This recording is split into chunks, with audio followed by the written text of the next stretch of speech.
It's one of the largest Pride celebrations in North America. This weekend, thousands of people will take to the streets celebrating equality and queer culture. Here with everything you need to know to make the most of these next few days is Pride Toronto CEO Kojo Modeste.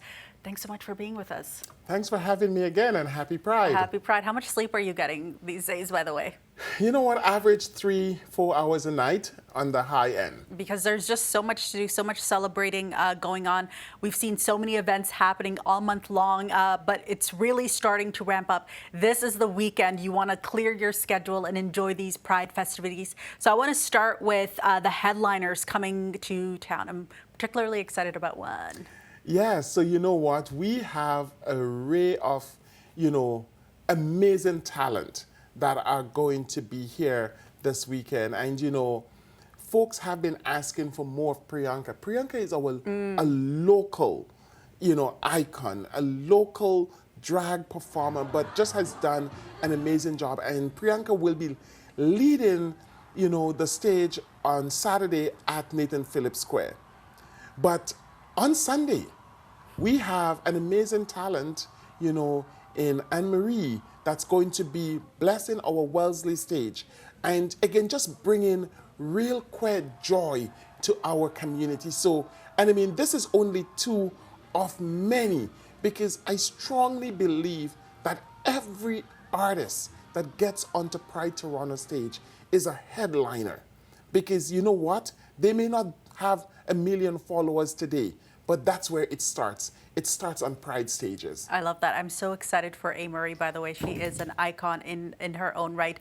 Okay, speaking of those concerts, by the way, they're happening at the Street Festival, which shuts down a Church Street for the weekend. That's the place to be. Talk to us about the entertainment and the vendors inside the village. Yes, we are going to be, within the next hour or two, Church Street will be completely, become a village within a village of over 300 vendors selling both merchandise and food. And this is what brings us together. There are going to be 2 DJ risers there for if you're just looking for some entertainment. So from Bloor Street all the way to Dundas on Church, it's going to be a village within a village.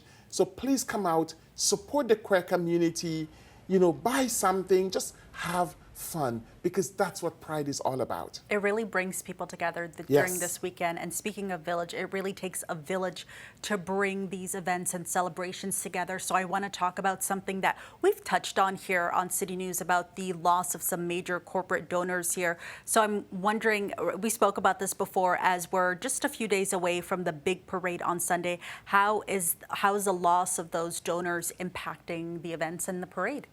2025 is going to be an amazing festival.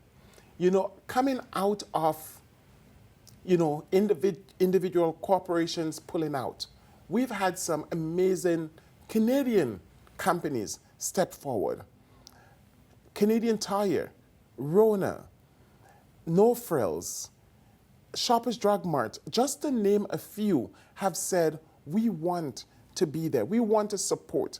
And we're very grateful for that. But I think the other piece that is very important is that we've had now over 210 individuals donating.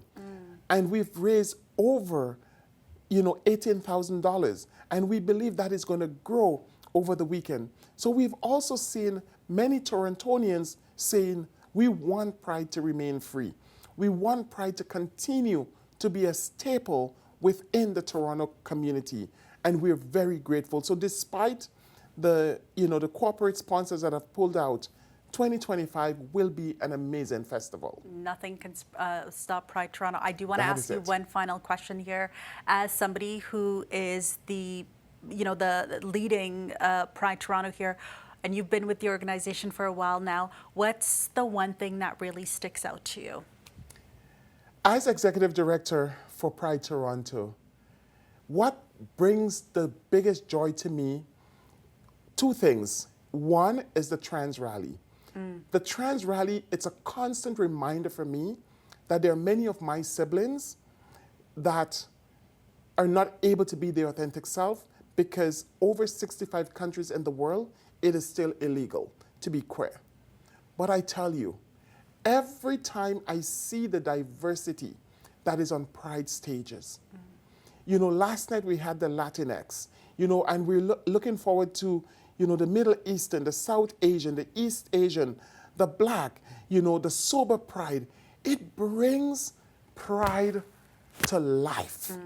It is more than just the gay men. It brings, you know, the seniors. And for me, that's what brings the joy to me, is seeing the diversity that is represented within the queer community in Toronto. And you have that group of marchers we talked about during Pride on Sunday, My First Pride. Yes, yes. You know, last weekend we had Newcomers Pride.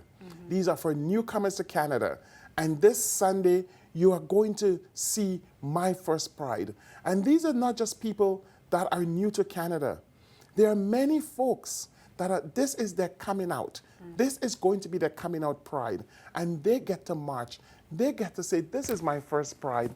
Toronto is my first Pride. And within 48 hours, we had over 100 individuals register to be a delegate within My First Pride. Wow. And that's the joy of Pride. That's the joy that Pride Toronto brings to the city. Okay, let's end things there. That's the beauty of Pride Toronto, is that there are so many beautiful stories like that. As always, Kojo, thank you so much for being with us. Thank you for having me, and happy Pride. Happy Pride.